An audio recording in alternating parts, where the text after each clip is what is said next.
Hey guys, this is Jake from the Catnap podcast, and if you enjoy this episode, consider subscribing to the SideCats YouTube channel.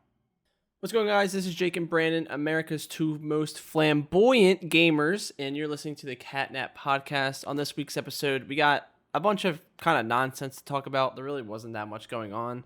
Pretty dead week. Yeah, Brandon's going to talk a little bit about Last of Us. He's closer to the end. We're going to talk more about that next week, along with something else. Next week's going to be a little bit of a different episode. We're going to talk about what we've been playing, some Animal Crossing, and some Nintendo news. And then a little bit of an announcement at the end of the podcast relating to next week's episode as well. So let's just jump into it. Bryn, what's up with Last of Us? You're closer to the end, obviously, than last week. I'm like a good portion into like the second half of the game. Like, I didn't think it would play like this, but the way that it does is the first half you play as Ellie, and then the second half you play as the girl who killed Joel, Abby. Right? Yeah. And then I don't know why they did it like that. I'd rather just play as fucking Ellie the whole time. But I mean, I get it, I guess. There's like, you play as Ellie and you like see like the shit you did like unfold on her side, kinda. So you're seeing yourself from a different perspective. Yeah, seeing it like. Do you still feel as if you're Ellie, just playing from a different perspective, or do you feel as if you're Abby? If that makes sense. I mean, it's definitely not like as bad as I like thought. I was like, at first I was like, why would I ever want to play as this girl? She killed Joel. But then you play a little bit and you learn that she's got her own shit that she's going on, like what's going on with her in her own life, and stuff like that. What hardships she's had to face. So it doesn't feel just like you're following Ellie. You feel like you're Abby, for lack of a better term. Yeah, I know you get my reference. Yeah, like it definitely feels like I'm doing my own thing as Abby instead of just like, oh, Ellie's been here. That's kind of interesting. I mean. Yeah, not many games have played with that kind of different perspective.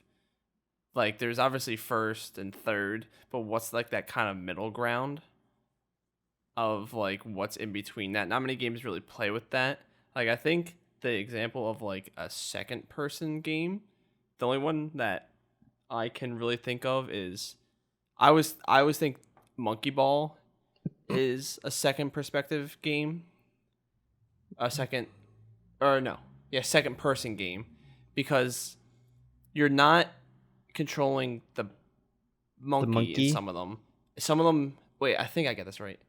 I think in some of them you're controlling the actual board, and you're like tilting that to move the monkey. So like you're not playing as the character, you're playing as the environment, which is kind of an interesting take on the third person genre. It's kind of like a in between third and second person, I think. But it's interesting, like you said, that they decided, yeah, we're just gonna change the whole second half to a completely different character. But like, I guess a lot of people, that's their kind of frustration with it. I mean, and like, at first I was like, is this just gonna be like, oh, I learned why she hated Joel or whatever, and why she wanted him dead? But it's like its own thing. Like, you get like your own personal upgrades for this character. You craft things as this character. You find manuals and open safes and gather shit as this character. So it's like, it's not just like I just play as her for a little bit. You literally play as her for half of the whole game, and it's just like, well, I just didn't see it coming. I don't know why they like. I mean, I get it, but at the same time, they should have known that like, the person that killed Joel, we probably wouldn't want to play as them. Yeah. I guess it kind of does. Do you feel like it humanized her, or like do you see from her perspective how? I mean, I do. Like you get it from her perspective. Yeah, he killed her dad. So, because he was her dad was the doctor that was going to create the cure from Ellie in the first game, and you kill him to go save her because he was going to like try to kill you. He had like a knife up to you, and you just shoot him once in the head, and then you pick her up and leave. So I guess I get it, but is it Kingdom Hearts 2 that you're playing from Roxas? Isn't that Sora's Nobody, right? yep. This kind of reminds me of that. How it's You just play as someone else. Yeah, it's the same story though, just from a different perspective. Mm-hmm. Which is I wish more games kind of played with that idea. Halo. Oh my God, is it Halo 4 or 5? I can't remember. It's 5 that you play part of it from fucking Locke. No, is it Locke? Yeah, it's Locke. Yeah, Locke's perspective. L-O-C-K-E. And people hated that. Like that was like a cardinal fucking sin. Like people already hated Halo 5 for a lot of things, but messing with a story like that, people were not happy. Because they made Chief out to be like the bad guy. Yeah, and you have to be really careful with your main character. I think Gears of War did it pretty well, taking that main character position away from Marcus and moving it down to JD or JD and Kate for Gears 5. You have to be really careful taking away that main character role. Wasn't Kate in Gears 5 like a locust? Okay, well here's the spoiler. She is the daughter of Queen Mira. Or no, she's the granddaughter of Queen Mira, who is the Locust Queen in the first 3 Gears that Marcus's dad kills at the end of Gears 3. So she's a descendant of the queen who makes all the locusts. So in Gears 5, they play with this mechanic that she can control locusts at some point, and she kind of starts to realize that she is the granddaughter of Mira. So yeah, so I thought it was a really cool way of them taking that main character role. And Gears 4, you played as JD was the main character, and he was the main character in the beginning of Gears 5, until he reactivated the Hammer of Dawn too early and led a mission rather astray and got a lot of people killed. That's when Kate becomes the main character. And I thought that was a really cool idea. I really liked that. And did you beat Gears 5? Or do you care if I spoil the end? I don't think I beat it, but it's okay. I've had enough time to beat it. You can spoil it. So the way that Gears 5 ended is you choose either JD or then Del. I did beat it. JD or Del dies. That's like the second to last mission or whatever. And whoever you choose, they are dead. And the game ends with one of the 2 dead. So like I chose JD to die because I kind of felt like it completed his arc. Like he kind of became like a piece of shit at some point, and he kind of was abusing his power in the cog a little bit, and he kind of had this full circle of, man, I kind of fucked up. So I kind of felt like killing him kind of finished that. And Del felt like a homie the whole game. So I was like, I'm not killing Del. He's like been my best friend this entire game. So yeah, I finished the game with JD literally dead, and I don't know what they're gonna do for Gear 6, assuming a Gear 6 happens. I don't see why it wouldn't. Yeah, Gears 5 did well, right? I think it did pretty well. It's not like well as like the old ones. It kind of died off rather fast in the multiplayer scene. I know there's still an esports scene for it, but it's not like anything to write home about. Yeah. It has its following though, so I'm excited for a potential Gears 6. I don't doubt that it's gonna happen at some point. No. But yeah, that's somehow, I don't know where we were talking about The Last of Us, but we were talking about The Last of Us. Just some notes on it. It sold 4 million copies already. I'm sure with I don't think that includes digital sales. No, I think that's all physical. Yeah. Somehow. Sony put out a press briefing about it. We have a little quote here. Brandon, you want to read that? Yep. We are delighted to report that The Last of Us Part 2 is now the fastest selling first-party PS4 exclusive ever, with more than 4 million copies sold through as of June 21st. This milestone would not have been reached without the support of our amazing fans, so on behalf of everyone at SIE, thank you. Who's that a quote from? That's from their official website. This came out, I guess, the 21st or 22nd. The next big titles really for Sony are Marvel's Iron Man on the 3rd, which is the VR game, and Ghost of Tsushima is coming out the 17th of July, which I had no idea was coming out so soon. That game looks awesome. I thought that was like a fall release. I was like, I can't believe that's so soon. Yeah, it kind of flew under the radar until its initial I feel like reveal. they haven't promoted it at all. No, because they already know everyone's already hyped for it. It looks really cool. The little gameplay that they have shown so far was pretty interesting. I'm interested to see how well it does. Sony's kind of going all out in this last year of the PlayStation 4. So, yep. Are you gonna get Iron Man? I'm sure you're gonna get Ghost of Tsushima. Are you gonna get Iron Man though? Do you even? Oh, you don't have. I don't have the VR. No. I don't know why I thought you did. I was talking about getting VR for a little bit, so it made sense that you'd think that.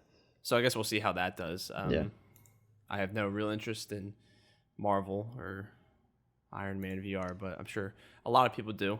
I'll probably be getting the Avengers game though. Maybe. There was some gameplay or something like that past week. I didn't really watch it because I didn't really think it looked all that interesting. It looks all right. It doesn't look like it's going to be anything groundbreaking, but no, it looks okay. We'll have to wait and see. It's Square Enix, so it's right up your alley. And Crystal Dynamics or something like that, right? They made Crystal Dynamics is working on the Iron Man game. I don't know if they're working on. No, they're working on that one too. They are. They made the Tomb Raider, and they also made the Deus Ex games. Oh, did they really? Mm-hmm. So, I didn't know that. I knew they made the newest Tomb Raider ones. Oh wait, let me fact check myself. Or not the newest. Oh, maybe the newest Tomb Raider. I can't remember exactly. Yeah, no, it's the newest one. Okay. Yeah, they worked alongside of Square Enix for those two. Okay, I didn't know they were working on the Iron Man game or the Marvel Avengers game. Yep. That's pretty interesting. I'm sure it'll be decent. I don't think it's gonna be some sort of flop. I'd be surprised at this point. Nah, what is surprising is that it's a Square Enix game and it's actually coming out. That's surprising. I don't think there's been any major delays for it. So, barring any catastrophe, we'll be seeing Avengers at some point. That's a fall release, if I'm not mistaken. Yeah, I don't think there's an exact release date on it yet. Okay. There might be. Don't quote me. What the summer's been kind of weird for games. I haven't really played any new games other than Valorant. What we have been playing a lot of, though, ironically, is Battlefront 2. I never really played Battlefront 2, except for like a little bit at the beta, but up until this past week, I never played Battlefront 2. And it's actually a really, really fun game. It's crazy how much they've turned it around from starting as such a underwhelming and pay to win game. Garbage. It's pretty fun now. The game mode we play a lot is co-op, which is just a PvE type game. It's pretty much similar to the Galactic Assault game mode, just without other online players other than your teammates. All AI. Yeah. It's really, really cool. All the maps in that game look fucking phenomenal, and the character designs. It's a beautiful as well. game. Yeah. No, I'd like hate on EA all you want, but they make some of the prettiest stuff. Like that's probably all thanks to the DICE engine, right? DICE works on the what's it called? It's actually a horrible engine that people have complained so much about. Frostbite. Yeah, I remember there was a article from Jason Schreier, who used to work at Kotaku, about the development hell that Anthem went through, and how there was like 3 different studios working on it under EA, using the Frostbite engine, and it was like, other than Battlefield, that game's a mess to work with, and all the troubles that they had working on that game, it was really interesting to read about.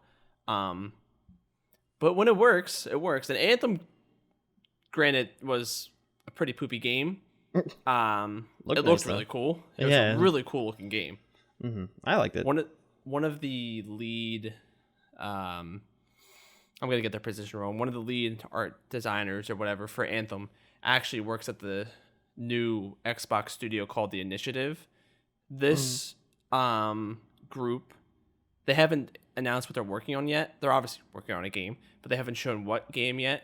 The group of people that they have working on this game is unbelievable. It's unbelievable. It's a whole cast of characters from the gaming industry from the last 20 years.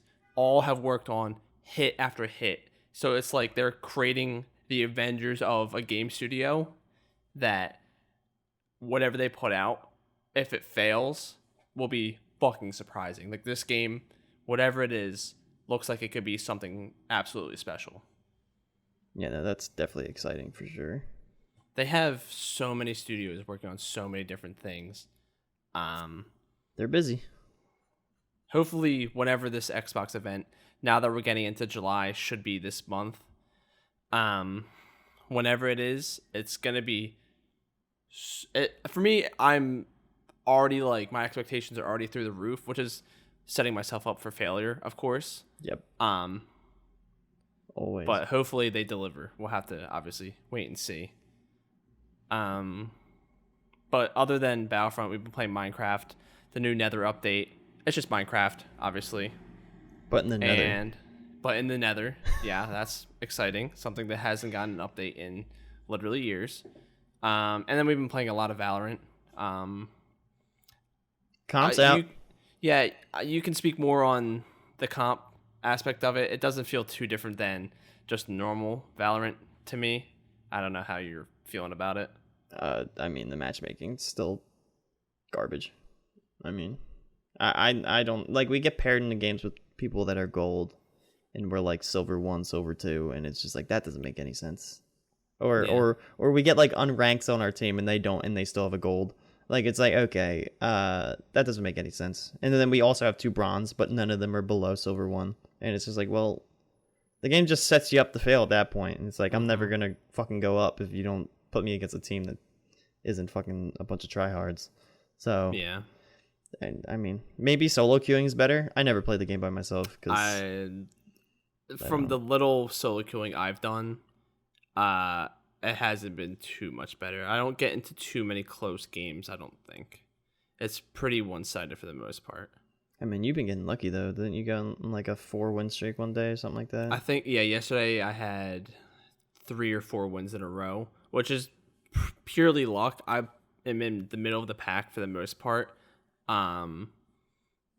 So yeah, the matchmaking, as we said this a couple weeks ago, is going to be the kind of defining factor for this game. Yeah, it can either make it or break it, and it's just not the balance that like Overwatch has. Mm-hmm. Like when I'm solo queuing in Overwatch, I pretty much expect to be in an all whatever gold or platinum game, but with this, I'm in a silver game. I expect to probably see a gold, probably see a bronze when I'm solo queuing. When you're duo queuing with like maybe I'm a gold and whoever's a silver, then I can understand how there could be a little bit of a mix. Mm-hmm. But when I'm solo queuing, it should be pretty much all my same skill range, and it really isn't. It really isn't. I also don't feel like the ranks that people are given are accurate. And that just might be a time thing of people to sort themselves out into the categories that they should be.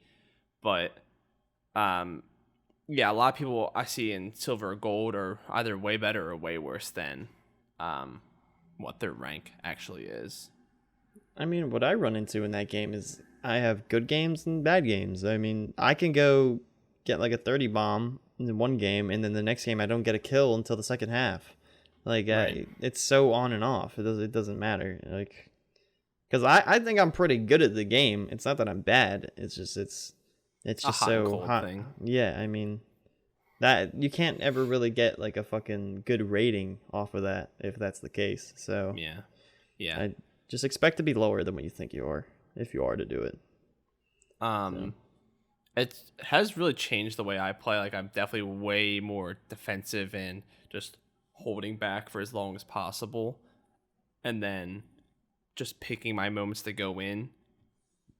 Pretty much holding my ground of going like even or a little above even is pretty much where I want to be at. I don't want to be bringing the team down, but I'm also not going to be the hero in any standard. So I don't know. We'll just have to still wait and see if the matchmake kind of sorts itself out, because it's only been out for like almost 2 weeks now, not even. More like a week. So we'll just have to see if it kind of sorts itself out.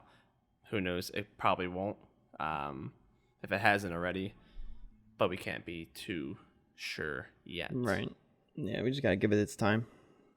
The only other thing that I've really been playing is still Animal Crossing.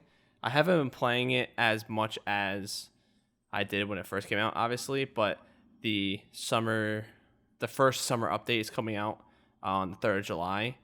And it's just another reason for me to jump back in it. There's another little blurb that Nintendo put out here. Bernie, you want to take that away for us again? Cool off this summer by diving into the Animal Crossing New Horizons free summer update, Wave 1, arriving July 3rd.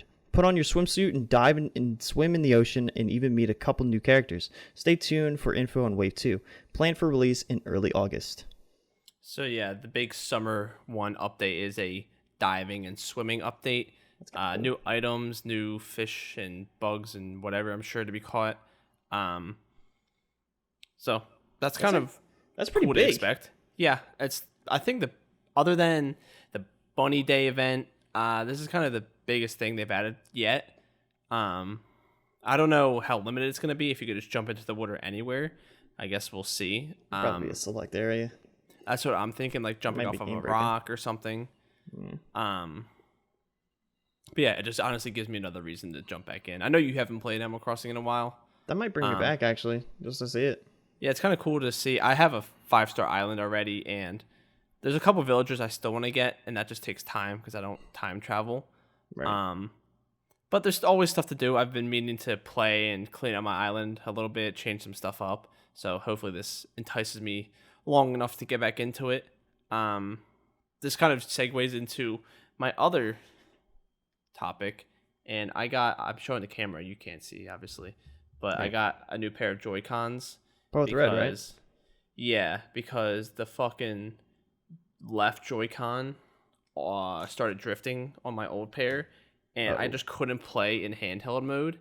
Like, my guy would just walk wherever the hell he wanted to, so it kind of deterred me a little bit from playing Animal Crossing. But now I have a new pair, so that's exciting. Leading up to our big announcement, do you think we missed anything? You're not playing any other games that I'm not playing right now, are you? Besides Last of Us 2, no. Right. No, I'm kind of just on a straight line right now. I'm playing that and just whatever we can play multiplayer, really, is all I'm really playing. So this is going to lead right into our big announcement, which is actually our video game book club. This is the first edition of this. We're going to be playing Star Wars The Fallen Order. We're kind of on a Star Wars kick right now, and it's on sale on Steam, so we're going to be playing that. It's 30 right now or 20 right now? I can't remember. 30, I think. 20. For the first week, we're going to be playing Chapter 1 and 2 of Fallen Order. So for next week, we'll talk about Chapter 1 and 2, everything to do with that. And then next week, we'll do 2 more chapters or whatever. And then the week after that, I think the game will be beat, and we'll talk about our entire impressions of the game. So yeah, that's something exciting. That's something to look forward to. Brennan has played this before, but I have. When it came out, what is it, a year ago now or whatever? Yeah. So it's kind of lost to me. I'm just going to replay it and get it back fresh in my mind. And I never got around to playing it, so I'm pretty excited to play it. I've been meaning to play it forever now, and since it's on sale and I'm on a Star Wars kick, I feel like it's time to give it a try. But yeah, so look forward to that. That'll start this week, and then for the next week we'll talk about 3 and 4. So look forward to our full conversation about Chapter 1 and 2 for this week or for next week, and then Last of Us. Brandon's conclusion we'll talk about it next week too, because you should have that completed. So yeah, next week we're just pretty much going to focus on The Last of Us and Star Wars, barring any big news announcements or whatever happens in between now and then. Mm-hmm. Let's wrap this up then. Our big Q&A question for the week is, which game would you want to have a direct prequel to its story? Brandon, I'll let you go ahead. I'll let you start this one. I mean, I don't really know, because a lot of the games I've played have a prequel basically already. Like Kingdom Hearts definitely has a prequel with like learning about all the like original Keyblade masters and stuff like that. Right. I'm just gonna throw one of these games that I did play a lot actually. Now that I think about it, it's called GTFO. Right. You know Right. that Right. one? Right. Maybe not it being like a prequel, but like another game, like since it has like a zombie type thing, and they don't really explain what it is, like or how it came about. I'd like to just figure that out and like see what they are and what caused the mutations and stuff like that. I mean, That's true. That could be cool. uh, maybe not have it be like the same type of game like that it is right now, like the 4-player like co-op type deal. Maybe Right. have it like that. Maybe that would work, but like maybe just like a little recap of what happened before and who they Right. are and where it is. Even like DLC for it that kind of explains somehow how you got to this point. Yeah, that could be cool. Because like the whole Um, story is you're prisoners that are sent down to go collect stuff from this like place that has all these infected people in it, and it's just like that's crazy. I just love to figure out where it all started. So you mentioned how GTFO is kind of about zombies, and I think in a similar vein, I think I'd like to see something like that, but Left 4 Dead. I think that could be cool. Kind of maybe explaining the outbreak or giving some kind of background to some of the characters like Coach or Michelle or whatever. Right. I think that could be cool. I would love just anything more of Left 4 Dead. Um, I think exploring their backgrounds a little bit would be cool, even in maybe short single player type thing, or I don't even know what, a different kind of co-op just with one character returning and his friends or whatever in a prequel. I think that'd be really interesting, and anything to get more Left 4 Dead content is something I would like to see. That's a definite one for me too then, because I love the Left 4 Dead games, and it's so disheartening that we haven't gotten anything from it in forever. Yeah. Because hopefully Valve makes 2 games and then they forget about it. Yeah. Hopefully Valve comes out anything new other than the obviously Half-Life Alyx. Anything new from Valve in the future would be so sick to see. I think anyone would be excited for a Team Fortress 3, Portal 3, Half-Life 3 obviously, Left 4 Dead 3.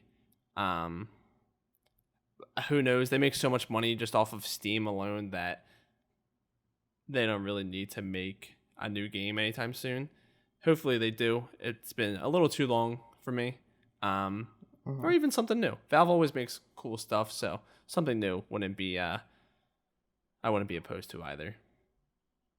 Yeah, no, I think it'd be good. I mean, they made Half-Life Alyx, which makes me have the feeling that if they do make new stuff for those other games, it's all going to be VR related. Yeah, to push their own hardware. That's true. I mean, if they're good like Half-Life Alyx was, I mean, I saw gameplay of that, and that looked good. So, right. I mean, if it's gonna be good just like that, but Left 4 Dead, can you imagine how crazy that would be? Yeah, I was thinking even Portal in VR would be pretty cool. Oh my god, that would get me sick. Yeah, that would be pretty disorienting, but that'd still be really cool though. Yeah, no, That'd be really interesting. I'd watch that for sure. Probably wouldn't be able to play it. Probably get super motion sick, but I'd watch someone play it. Yeah, that's a very. I didn't even think about how most likely their next game would be in VR. Also, I hadn't even thought about that. Yeah, they're pushing their hardware hard. Yeah, so I wouldn't be surprised now that you mentioned that to see something in VR. We'll have to wait and see then. Yeah, another 10 years. Yeah, who knows? Honestly. What you won't have to wait and see though is us next week, because we'll be back next week. That's all for this episode. Brandon, you like that segue? Yeah, it was pretty good. Thanks, man. Brandon, where can we find you online? Give us the rundown. Give us the spiel. You can find me on Twitch mainly. I would say my social medias, but I don't really do that much on them. I'm trying to get them to pop off a little bit. But Twitch for right now. The link will be down in the description below. The Wolf. So just come in, say hi, what's up, give me a follow, maybe subscribe, maybe. But yeah, find me on Twitch. And as for me, you can find all my socials in the description down below. MLGJG on pretty much everything. That's all we have for this week's episode of the Catnap. Thank you so much for watching or listening, whatever you're doing right now. We'll see you next week. Bye.